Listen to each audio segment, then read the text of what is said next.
शुरू करते हैं सबसे बड़ी खबर से। आरबीआई 2000 के नए नोट जारी नहीं करेगा, हालांकि बतौर लीगल टेंडर मनी जारी रहेगा। इसका मतलब यह कि यदि किसी के पास 2000 रुपए का नोट है तो उसकी मान्यता बनी रहेगी। आरबीआई ने एक प्रेस रिलीज जारी कर इसकी पुष्टि कर दी है। रिजर्व बैंक ऑफ इंडिया ने अपने फैसले में दलील दी है कि क्लीन नोट पॉलिसी के तहत नोट की वापसी की है। आपको बता दें कि साल 2016 में पीएम मोदी के द्वारा नोटबंदी के ऐलान के बाद 2000 रुपए के नए नोट बाजार में उतारे गए थे। आरबीआई के मुताबिक 23 मई 2023 से एक बार में अधिकतम 20,000 रुपए तक नोट की बदली होगी, यानी कि 10 नोट बदले जा सकते एक बार में बैंक से। आरबीआई ने कहा है कि बैंक के दूसरे कामकाज प्रभावित न हो, इसकी वजह से यह फैसला लिया गया है। आरबीआई के मुताबिक मार्च 2017 से पहले जारी किए गए 89% से ज्यादा 2000 रुपए के नोट अपने 4 से 5 साल का जीवन काल पूरा कर चुके हैं। आरबीआई ने बैंकों को सलाह दी है कि 2000 रुपए के नोट जारी करना बंद करें। आरबीआई ने बैंकों को पत्र लिखकर आदेश दिया है कि अब आम लोगों को एटीएम या कैश विड्रॉल में बैंक या उस बैंक का एटीएम 2000 रुपए के नोट नहीं देगा। इसके लिए आरबीआई ने बैंकों से एटीएम और रिसाइकल रिकन्फ्यूगर करने का आदेश इसे एटीएम को दिया। इसके साथ ही बैंकों को आदेश दिया है कि ग्रामीण सुदूर इलाकों में जहां बैंक नहीं है, वहां बैंक जरूरत पड़ने पर मोबाइल वैन के सहारे नोट बदलवाने में लोगों की मदद कर सकता है।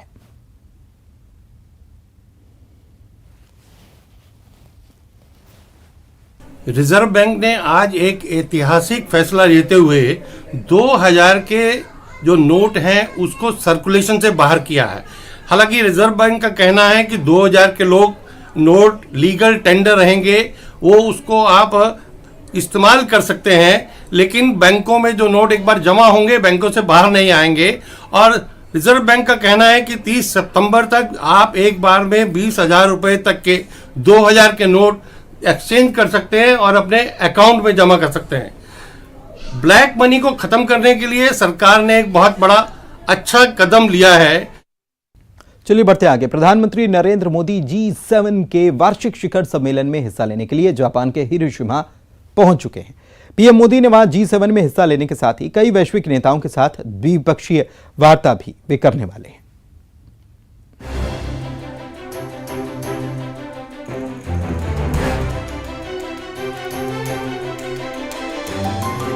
पीएम नरेंद्र मोदी जापान के प्रधानमंत्री फुमियो किशिदा के न्योते पर हिरोशिमा पहुंच गए हैं। G7 समूह के मौजूदा अध्यक्ष के रूप में जापान इसके शिखर सम्मेलन की मेजबानी कर रहा है और भारत को इसमें अतिथि देश के रूप में आमंत्रित किया गया है। G7 समूह की बैठक में प्राथमिकताओं से जुड़े कई विषयों पर चर्चा होगी,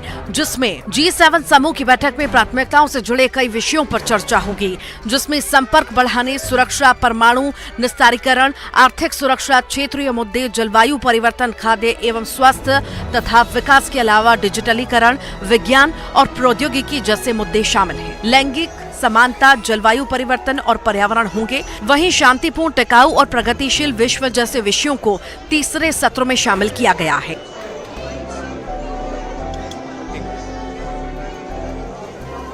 जापान के हिरोशिमा में इसी सप्ताह क्वाड समूह के नेताओं की बैठक होने की संभावना है।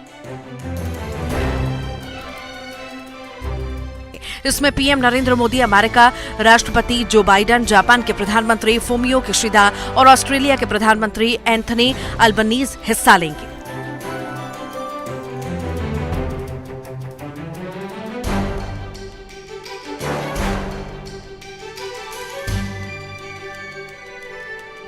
पीएम मोदी G7 शिखर सम्मेलन से इतर जापान के पीएम फुमियो किशिदा और कुछ अन्य देशों के नेताओं के साथ द्विपक्षीय वार्ता करेंगे। जापान के प्रधानमंत्री किशिदा के साथ पीएम मोदी की द्विपक्षीय वार्ता में आर्थिक मामलों सहित अन्य विषयों पर चर्चा होगी।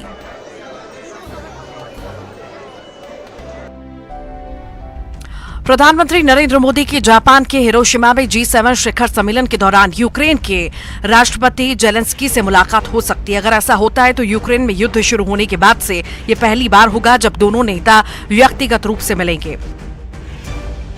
यूक्रेन के राष्ट्रपति जेलेंस्की के G7 शिखर सम्मेलन में शामिल होने की उम्मीद है और वो शनिवार को हिरोशिमा आ सकते हैं। G7 में Canada, France, Germany, Italy, Japan, United kingdom, संयुक्त राज्य शामिल हैं। इस साल इसके सम्मेलन में Australia, Brazil, Comoros, cook islands, Bharat, Indonesia, दक्षिण कोरिया और वियतनाम के नेताओं को आमंत्रित किया गया है। Bureau report, news 18। Supreme court ने शुक्रवार को वाराणसी के ज्ञानवापी परिसर में मिली शिवलिंग जैसी आकृति की कार्बन डेटिंग और पूरे परिसर के वैज्ञानिक सर्वेक्षण पर अगली सुनवाई तक रोक लगाई है। इलाहाबाद हाईकोर्ट ने 12 मई को आधुनिक तकनीक का उपयोग करके शिवलिंग जैसी संरचना की कार्बन डेटिंग करने का आदेश दिया था। इसके बाद ज्ञानवापी मस्जिद प्रबंधन समिति ने सुप्रीम कोर्ट में इस आदेश को चुनौती दी थी।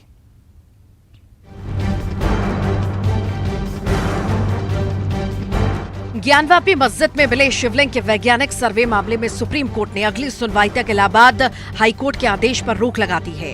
कार्बन डेटिंग कराने के इलाहाबाद हाईकोर्ट के फैसले को चुनौती देने वाली मुस्लिम पक्ष की याचिका पर सुनवाई के लिए सुप्रीम कोर्ट ने गुरुवार को मंजूरी दी थी। हाईकोर्ट ने वाराणसी की ज्ञानवापी मस्जिद परिसर में कथित शिवलिंग का वैज्ञानिक सर्वेक्षण कराने का आदेश भी दिया था। हाईकोर्ट के अनुसार इससे ये पता लगाया जा सकेगा कि शिवलिंग कितना पुराना है। सुप्रीम कोर्ट में ज्ञानवापी मस्जिद मैनेजमेंट कमेटी की ओर से हाईकोर्ट के फैसले को चुनौती दी गई है। जुलाई में पुनः उस पर सुनवाई होगी, तब तक के लिए उच्चतम न्यायालय ने इस पर रोक लगा दी है कि अगली जुलाई में जो सुनवाई होगी उस सुनवाई के बाद जो भी निर्णय लिया जाएगा। आज लास्ट सुप्रीम कोर्ट का लास्ट वर्किंग डेट था, तो इतने कम समय को देखते हुए माननीय न्यायालय ने जुलाई का समय ले लिया। जुलाई में, और चूंकि इस बीच में भाई उत्तर प्रदेश सरकार भी इसमें प्रतिवादी है, एक पार्टी है, उत्तर प्रदेश सरकार से भी आख्या माननीय उच्च न्यायालय ने मंगवा लिया है और ये अगली सुनवाई जो जुलाई में होगी उसमें फिर निर्णय लिया जाएगा कि इसको जांच करवाया जाए या ना करवाया जाए। पर्टिकुलर जो शिवलिंग की जांच एएसआई द्वारा करना हाईकोर्ट का जो आदेश था, उस आदेश को तत्काल प्रभाव से अभी रोका गया है अगली सुनवाई तक।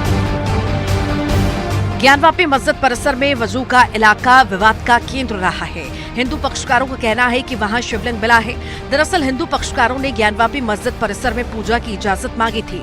मस्जिद परिसर के दीवार से सटी मां श्रृंगार गौरी की पूजा की इजाजत मांगी गई थी। इसके लिए वाराणसी कोर्ट में अर्जी दाखिल कर कहा गया था कि ये हिंदू मंदिर था और हिंदू देवी देवताओं का स्थल है।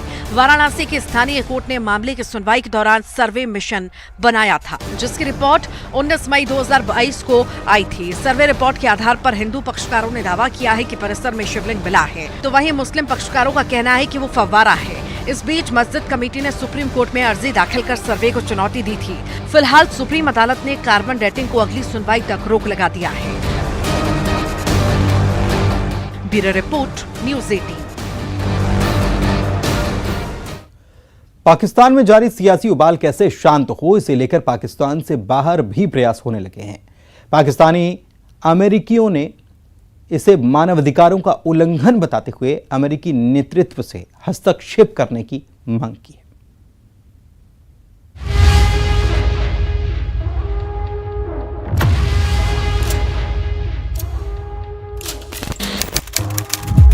तारीख 9 मई, दोपहर करीब 3 बजे का वक्त, जगह इस्लामाबाद हाई कोर्ट। पाक रेंजर्स ने इमरान को गिरफ्तार किया। कप्तान की गिरफ्तारी के बाद पाकिस्तान धधक उठा। इस्लामाबाद, रावलपिंडी, क्वेटा, लाहौर, शहर दर शहर लपटें उठी तो शहबाज सरकार ने एक्शन की चाबुक उठा ली। हालांकि सुप्रीम कोर्ट ने गिरफ्तारी को अवैध बताया और इमरान को रिहा कर दिया। बवाल इस पर भी मचा, गिरफ्तारी हुई तो रिहाई क्यों?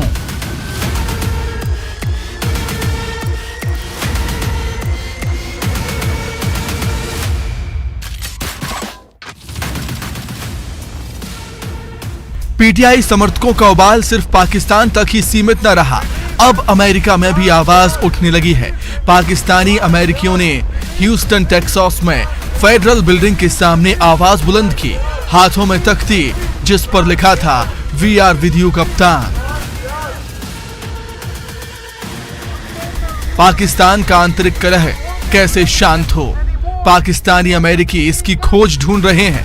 हर जद्दोजहद की जा रही है, लिहाजा उन्होंने कहा, हम पाकिस्तान में हो रहे सबसे खराब मानवाधिकारों के उल्लंघन के खिलाफ बोलने के लिए अमेरिकी नेतृत्व की मांग करते हैं, जिसे हमने अपने जीवन काल में कभी नहीं देखा।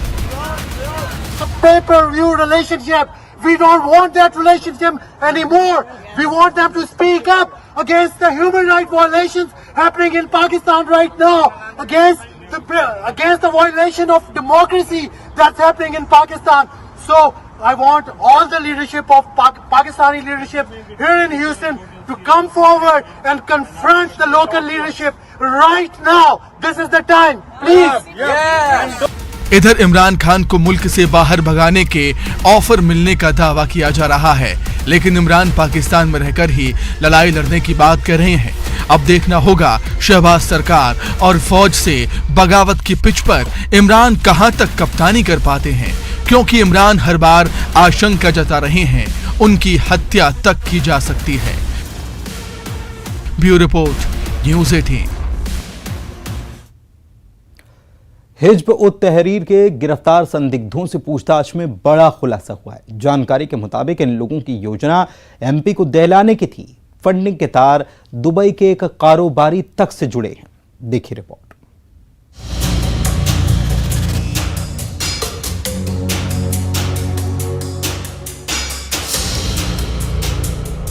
गौर से देखिए, ये वही संदिग्ध आतंकी हैं जिनके खतरनाक मंसूबों ने सुरक्षा एजेंसियों को अलर्ट कर दिया है।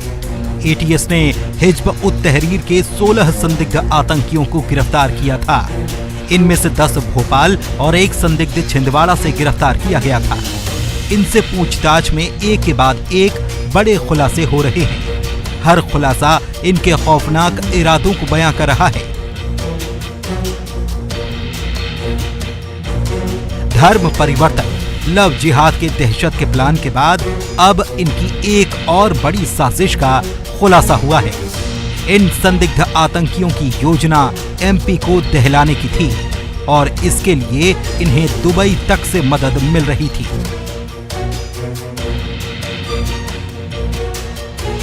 एटीएस की पूछताछ में बड़ा खुलासा। जिम ट्रेनर HUT का था सुसाइड बॉम्बर। धमाका करना चाहते थे आरोपी। पत्नियां मैसेज पहुंचाने का करती थी काम। फंडिंग के मामले में भी एटीएस के हाथ लगी बड़ी जानकारी। दुबई के कारोबारी से मिल रही थी मदद। हवाला के जरिए होती थी फंडिंग। ट्रेनों में फर्स्ट एसी में करते थे आतंकी सफर। महंगे लैपटॉप और गैजेट भी मिले थे। इस खुलासे के बाद सुरक्षा एजेंसियां इन पर शिकंजा कसने लगी हैं। ये कहा जा रहा है कि इस मामले में जल्द ही और गिरफ्तारियां हो सकती हैं। इन संदिग्ध आतंकियों को कड़ी सुरक्षा के बीच भोपाल कोर्ट में पेश किया गया, जहां से कोर्ट ने 10 संदिग्धों की पुलिस रिमांड 24 मई तक बढ़ा दी है, जबकि इस 6 संदिग्धों को न्यायिक रिमांड पर भेज दिया है।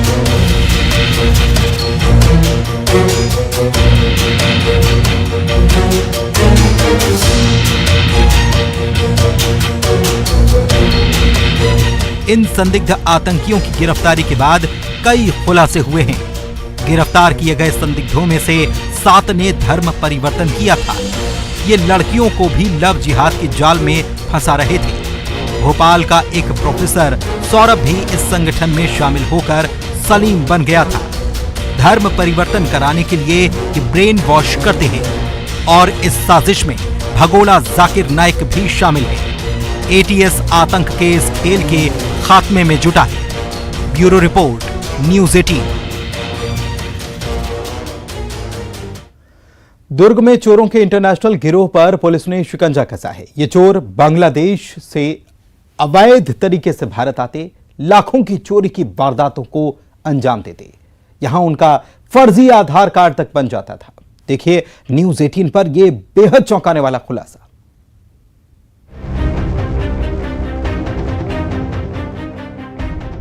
दुर्ग पुलिस ने इन युवकों को चोरी के आरोप में गिरफ्तार किया है, लेकिन ये कोई आम चोर नहीं, इंटरनेशनल गिरोह के सदस्य हैं। इनसे पूछताछ में ऐसे खुलासे हुए कि पुलिस के भी होश उड़ गए। ये सिर्फ चोरी ही नहीं करते थे, कानूनों को तोड़ रहे थे।